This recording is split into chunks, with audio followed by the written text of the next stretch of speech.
Body, mind, soul, and spirit are words that we hear and they kind of go in one ear and out the other. So let's really break it out, and we'll talk about how we interface with each of those areas. So let's start with the body. And the body, hey, we all have one. It's this thing. It's this solid, and it's molecular. It's molecules, and the interesting thing about your body is that it's made up of somewhere around 100 trillion cells. Nobody really knows how many, but a lot of cells that are working together in concert to make us.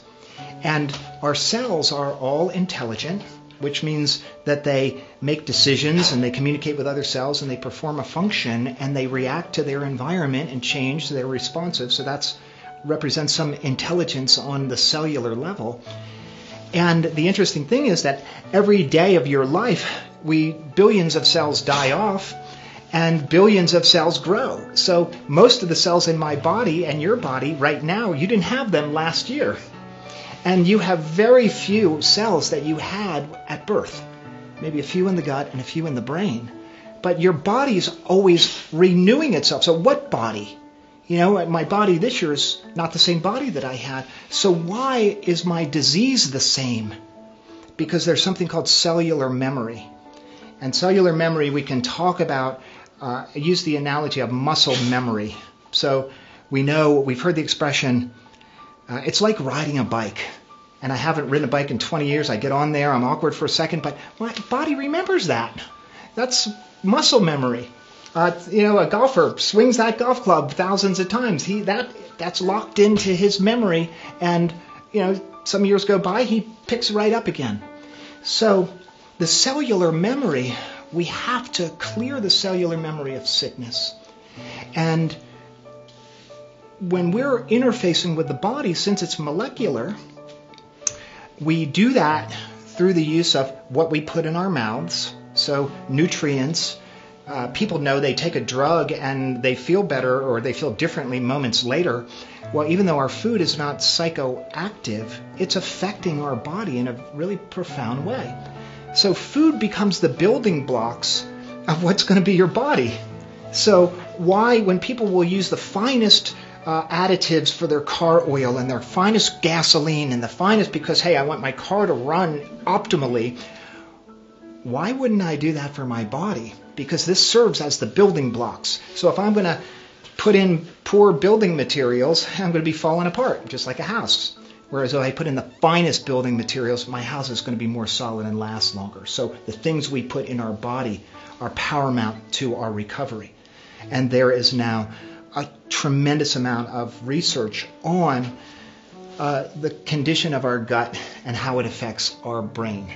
And it's undisputed. And actually, there's something called inflammation.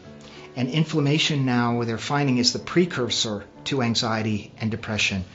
We used to think it was like comorbid. They happen kind of concurrently, but they're finding now inflammation happens before. So really controlling inflammation becomes really important. And we do that mostly by the things we put in our body.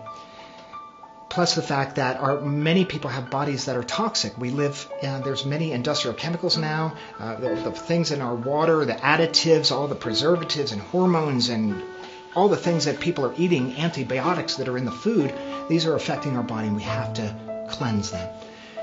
Another way we connect to the body is through touch. So we do a lot of body work here.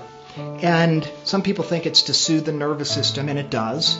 But actually what we're doing is helping to get the issues out of the tissues. We hold tension and trauma in our muscles. And that's why you see people that have been really stressed out for long periods of time, they're all hunched over and contracted. They get out of that stressful job, and it's not like they're still hunched over. All that tension is still there. So all of our traumas, all of our drug use, all of our toxicity, all of our negative thoughts that were flooding our body with those chemicals, we have to detox that. Another way we connect to the body is through movement. We have to move. So the body needs to move. It's interesting. There's some research now that exercise helps to create new brain cells, new neurons, through production of BDNF. So, hey, I'm exercising to create new brain cells to create, upregulate genes through epigenetics. And also, we need to move our lymph. The septic system of the body is the lymph system. It doesn't have a pump like the heart, so we have to move it. We have to move it. So we do yoga every day.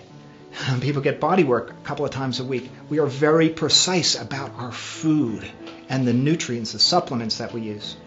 And that's how we address the body.